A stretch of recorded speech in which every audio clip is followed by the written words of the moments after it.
Paano po tayo nagdadissect ng palaka? Ganun. A day alive as a TESDA student.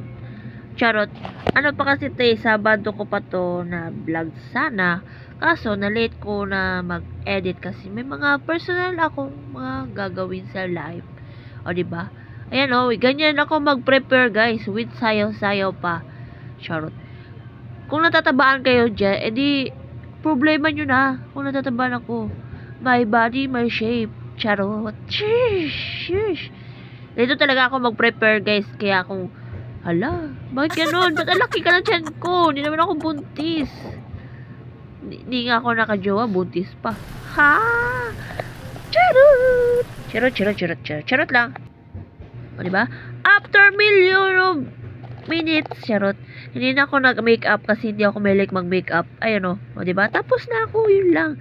Sa kasamahan yun ako papuntang ng MRT. O, yan.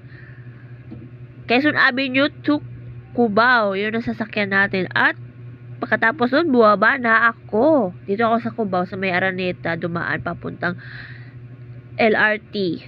Siyempre, pagpupunta ako ng TESDA, sasakay ako ng LRT. Sa may Araneta po yung sakayan doon. Napapunta ng, ang station po doon is Marikina Pasig. Ang babaan, papuntang TESDA na pupuntahan ko. At ayun na nga guys, may nakita kong GoTime habang papunta ako ng LRT. Nakakita ko ng GoTime dahil may withdrawin ako ng 100 pesos sa bank account ko sa GoTime. At saka guys, kung gusto nyo kumuha ng GoTime card, libre lang siya guys. Pumunta lang kayo sa mga Robinson Mall. Libre lang siya guys ang card. Saka alam mo yun ba guys, 4% ang kung mag-savings kayo dito sa GoTime, 4%. Kaya gustong-gusto ko mag-GoTime eh. 180 to yung laman ng pera ko. Ay, ibig sabihin 180,000. Charot. 180,000. Kaso hindi ma-withdraw eh. Kaya 100 lang yung pera ko. Guys, 100 lang pera ko na withdraw. Yun lang, baon ko mapuntang school kasi hindi ako nakabaon ng kanin. Kaya nag-withdraw ko ng pera sa sa mobile account. Diba? Maghintay tayo ng few minutes. Ayan, may 100,000 tayo.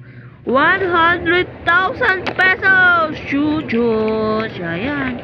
Ayan na nga, pagkatapos nun, papunta na tayo sa LRT guys. At ayan, maaga pa nga ako naglakbay. Kaya, walang shortcut sa taas, papuntang LRT.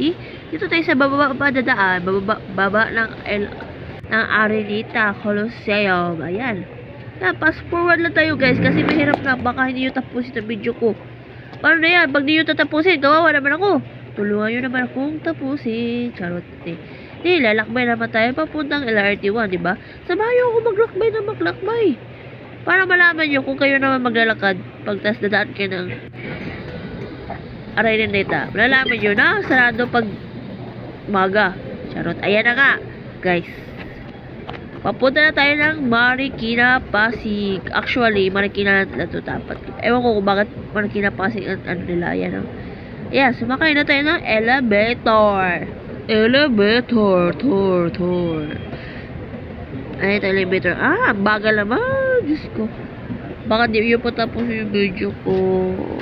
Ayan, pumunta tayo sa makita. Sasakay na tayo ng LRT. Dito tayo sa may Araneta. Sasakay ng LRT. Ayan ha. Ayan, naghatay ako ng LRT. Sana bilisan.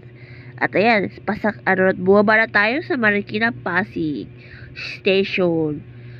Dahil, lalakbay na tayo papunta sa assessment center or di kaya school. Ewan ko anong tawag doon. Charot. Ayan, bababa na tayo. Eto na nga, lalakbay na tayo papuntang Asia Academy. O di kaya training center kung tawagin nila. Ayan ha. Ayan, papunta tayo dyan guys. Pag galing Marikina Center, baba kayo sa may kabila.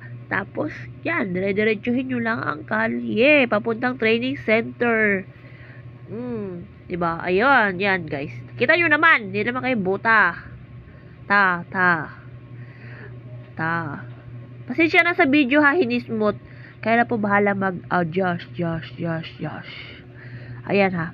Ang bagal naman. Bilisan nyo man. Pass forward nga. Yun na guys, nandito na ako sa training center na pinag-aaralan ko ng TESDA ng Computer System Service.